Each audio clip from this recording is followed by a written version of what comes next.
Hello and welcome to ITNs. I hope you guys are enjoying these videos, right? I mean, we learned quite a few things in Azure storage area, right? And we started with the Azure Blob, right? And then we did something on the managed disks, right?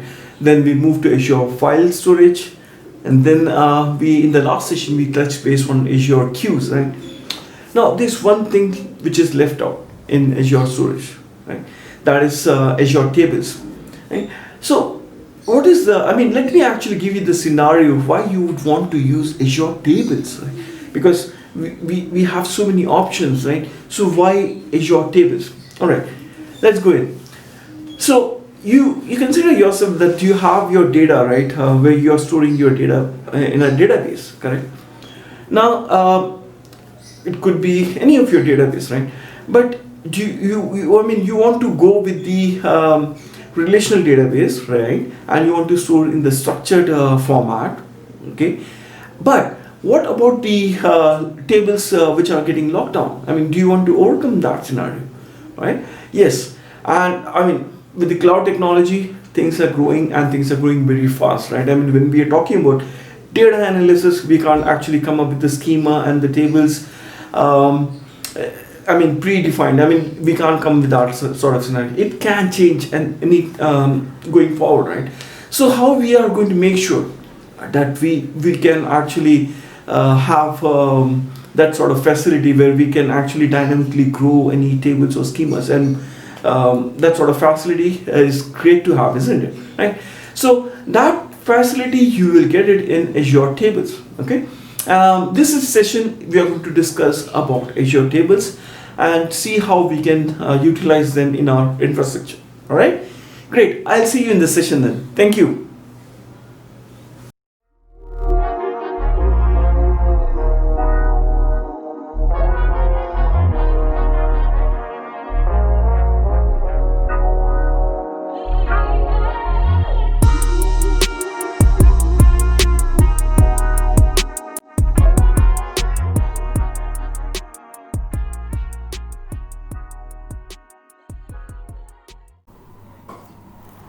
Welcome back to ITNs. So in this session, let's have a look on the last part of Azure storage that is provided by Azure. That is Azure Tables. All right, great. Let's go right into Azure Table Storage. All right. So Azure Table Storage shares large amount of structured data. Right. So when we are talking about the data which are actually getting stored on Azure, we had seen about Blob also, right? Blob stores large amount of unstructured data, whereas Tables stores large amount of structured data, right?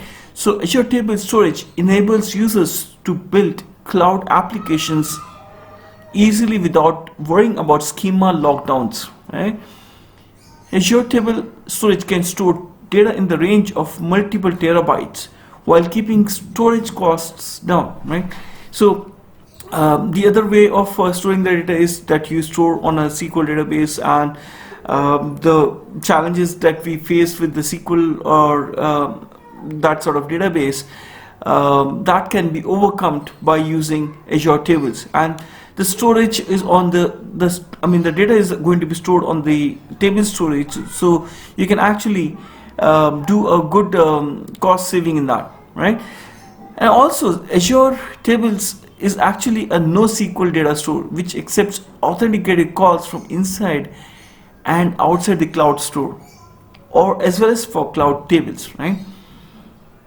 Okay, so it's ideal for storing non-relational data, providing a key attribute or name value store with a schema-less design.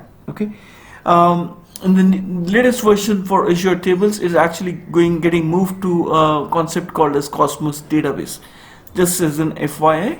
Now let's take some of the concepts that are used in Azure Tables, right? So as we've seen with the other service accounts, it would require a storage account. Yeah, all access is going to be used through a storage account, right? And access over the internet. Yes, you can access the data over the internet using the URL with the with HTTPS storage account table.core.windows.net and then the name of the table, right? And the table is a collection of entities that actually tables don't enforce a schema or entities, which means a single table can contain entities that have different sets of properties. All right. Next one is entity. So these are all the core components actually that are part of the tables, or the concepts that are part of the tables. All right. Next one is entity. An entity is a set of properties similar to a database row. An entity in Azure storage can be up to 1 MB in size, and an entity in Azure Cosmos DB, which is going to be the updated version for Azure table, can be up to 2 MB in size. All right. Then the last one is the property.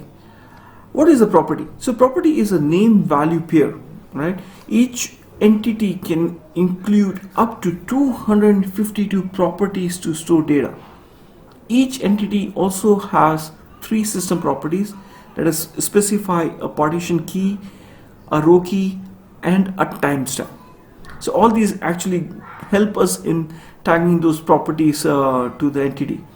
Entities with a small partition key can be queried more quickly and inserted, updated in atomic operation. An entity's row key is its unique identifier without a partition. Okay, so as you can see in this figure, so you have a storage account and you have these tables, right?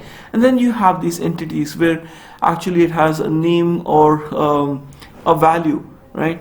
So that is the properties of the entity, right? So that's how it is actually stored, and that's how we can leverage the use of Azure tables in Azure, right? Great. These are the links for your additional training, so please go through that and do post me if you have any queries in the comment section, right? Great. Until next time, keep reading and keep watching. Thank you.